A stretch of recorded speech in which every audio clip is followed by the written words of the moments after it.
นี่แหละคือปลาน้ำคลองเด้อท่านผู้ชมเด้อฝนตกเช้า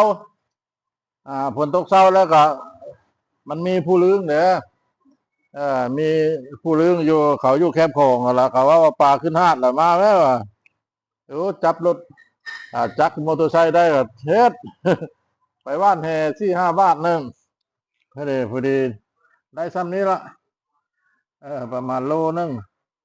พอแล้วแรงเนาะเออ เออ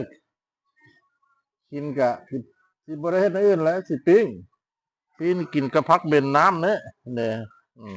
เอาพักเบนนี่มาห่อท่านผู้ชมเลยกินไปจังสิละพอบ้านพอเลาะกันเนาะบ้านพอเลาะกินไปจังสิละวิธีของชีวิตของพอบ้านพอเลาะมาไปอยู่นาหากินปูกินหอยเนาะมาอยู่ท่าแค่ไปหากินปลาน้ำคลอง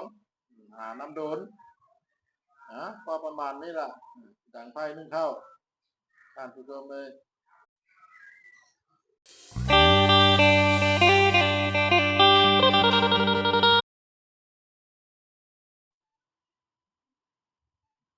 เวลาท่านผู้ชมเลย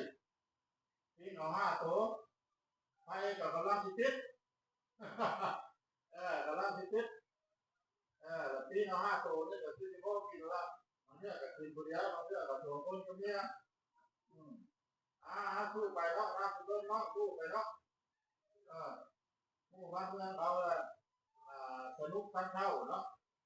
อันนี้เป็นเรื่องยาโตมันสนุกอยากกินอย่างก็ได้กินเข้ามาแล้วก็ลุกไปพูดไปพี่ยังเหลือจะ2 เท่า